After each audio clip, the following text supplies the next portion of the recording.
So I'm really hoping this doesn't stop recording because for some reason I keep getting an error that I have no storage on this computer whenever I do. Especially where the files save. So I don't know why it keeps doing that. But last night something really cool happened. I mean, if you want to call it that. It was pretty violent and pretty morbid. But there was this really weird knockout that happened. Like, even if you're not a fan of fighting, this is going to pique your interest a little bit. Because, let me look it up here real quick. This is a really weird knockout. So, Shane Burgos versus Edison Barboza. Edison Barboza is usually known as, like, you know, a really good kicker. And Shane Burgos is just known to have extremely, really fun fights. And he's extremely durable.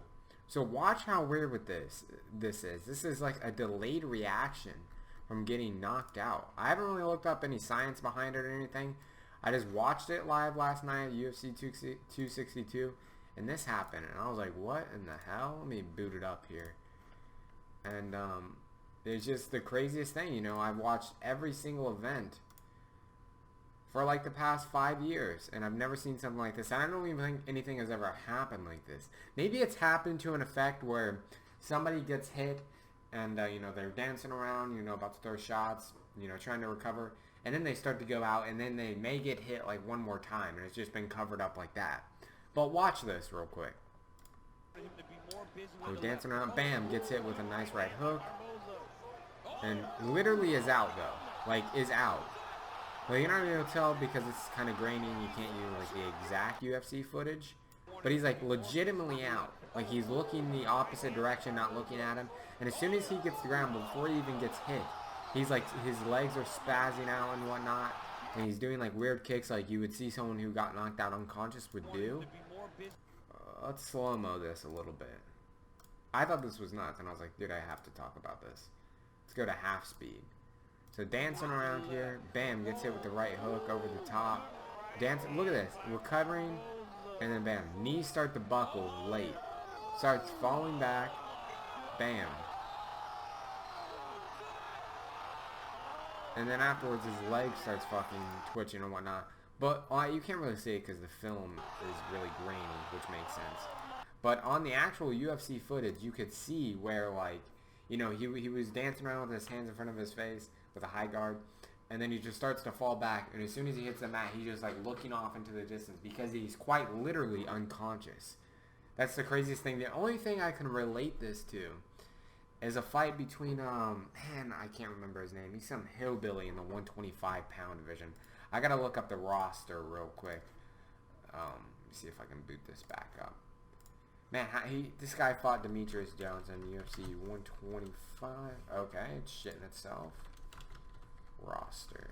I don't know how I'm forgetting this guy. This guy,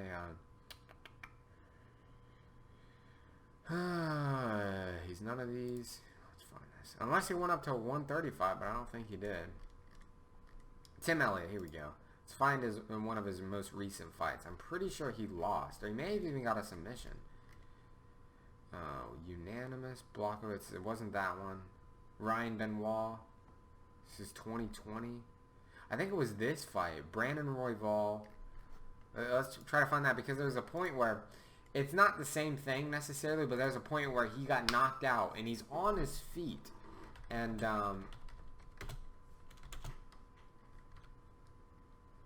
let's just look up Tim Elliott knocked out on feet. And he's knocked out on his feet, but he never falls. Like, he never falls. So this may be it where he just was knocked out on his feet. Okay, let's see. Bam.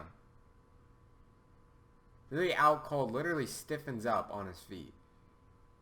But then comes to. Oh, look at that. Literally out cold. How crazy is that? And then instincts kicked in. So that's like the only thing I can necessarily relate that to. But dude, I'm just like, I don't know. It's like the craziest thing. Like, how can you have so many fights? Like, literally thousands upon thousands of fights have happened in the UFC. And even other organizations. I've never seen this in, like usually if something like this would happen, you would see a couple clips floating around the internet the next day of, like, a smaller promotion. Where something like this happened in a smaller promotion, just nobody's ever seen it.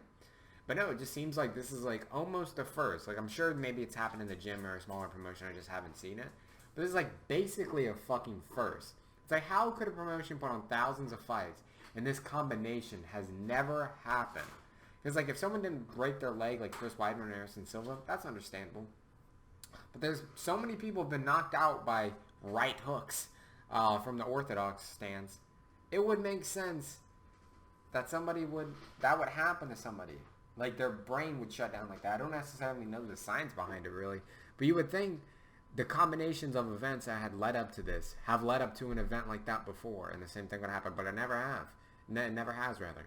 And that is just super interesting. And that's what makes certain nights and cards like this super magical. Obviously, it sucks for Shane Burgos, and I wish him well. But man, that was fucking crazy.